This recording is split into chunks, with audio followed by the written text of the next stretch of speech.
I want to welcome everyone to a very special Christmas episode of Retro Tech Select. One of the big holiday gift ideas this year has been Nintendo's NES Classic, also known as the NES Mini. That device has been very hard to find in stores. Luckily for us, a much smaller company has made their own take on the iconic Nintendo system. The AVS by RetroUSB is a complete digital solution for playing your NES games. It runs games off of real cartridges, sports iconic start and reset buttons, includes 4 controller ports for multiplayer games, is compatible with almost all NES accessories, and it even plays imported games for the Famicom, although they don't quite agree with the system's lid. On the back we have the Famicom expansion port, USB for power, and a connect to PC for online functionality, and last but not least, HDMI for making those pretty pictures. Let me just start out by saying the overall picture quality of the AVS is fantastic. Games show up with a color and clarity that just isn't possible on an original NES. Here's a few quick side-by-sides for comparison.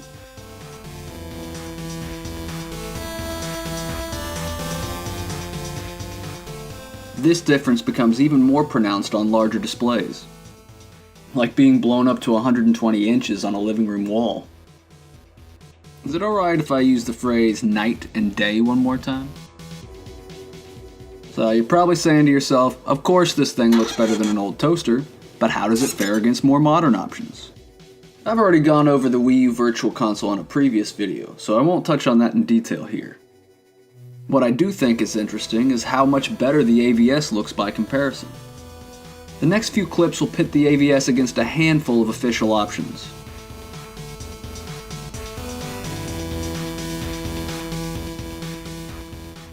Unlike the Virtual Console versions, the NES Classic, and even cartridge-based systems like the Retron 5, the AVS isn't running these titles via software emulators. It's actually running the games straight off the carts, just like an original NES. The NES Classic might look better than the Virtual Console titles, but it's essentially the same approach.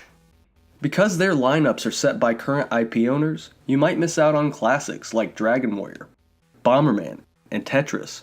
You tell me that bitch ain't got burger time? A lot of classics are missing from those platforms, not to mention lesser-known sequels like Tetris 2, and homebrews like D-Pad Hero.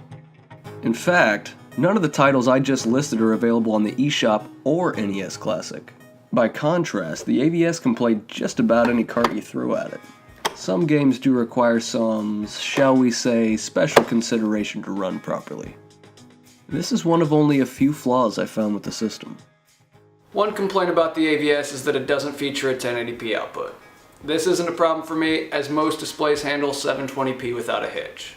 While it doesn't feature an adjustable resolution, the AVS can boast a variety of video options.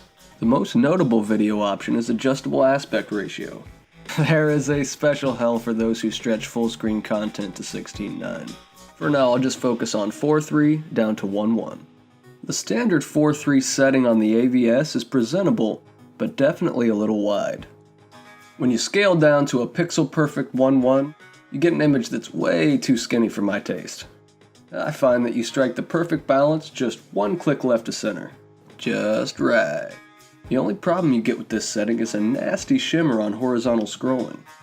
This only seems to affect non-integer scales. So why not just jump 1 or 2 clicks to the left? Problem is, all the other intermediate settings scale pixels unevenly. This gets pretty ugly. As a result, I've just come to terms with the AVS's standard video setting. If you're really particular, one video workaround is to set the AVS all the way up to 16:9, and then let your TV squeeze the image back down to 4:3.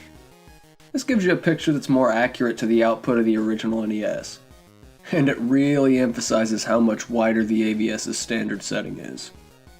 Whether it's worth toying with your display settings every time you want to play a game, that's up to you. You can also adjust the vertical border to get rid of some of the garbage in the overscan area. Another notable video option is artificial scan lines. I'm not usually a fan of fake scan lines, but it really does work well for some games. vintage arcade games take on an extra layer of nostalgia. The best setting seems to be about 2 notches up from 0. This adds an attractive amount of texture without being overbearing. Other video options include left side hide, extra sprites, and expansion audio volume. The AVS allows you to make adjustments to the controller setup, and has a built-in cheat code system. I had a lot of fun with the built-in Game Genie codes. These cheats run the gamut from simple power-ups to things that are a lot wackier. Lest you're worried that people will use Game Genie cheats to achieve high scores, the AVS has that taken care of. But wait, what do you mean high scores? Last but not least, the AVS features an online scoreboard system. Awesome, right? One of my favorite features of the AVS is unfortunately one that doesn't work all of the time.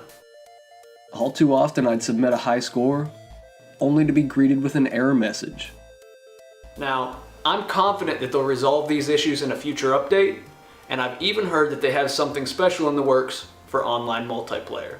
As for other updates, one of the biggest concerns from the system's launch has already been answered in the form of palette swaps. Honestly, I think the default setting was already a close second to the unsaturated palette. The other 2 settings were highly requested, but for me, leave something to be desired. I take this early update as a promising sign for the future of a console that already represents the best value in HDMI options for playing NES games. Thanks for watching, everybody, and I'll see you in 2017.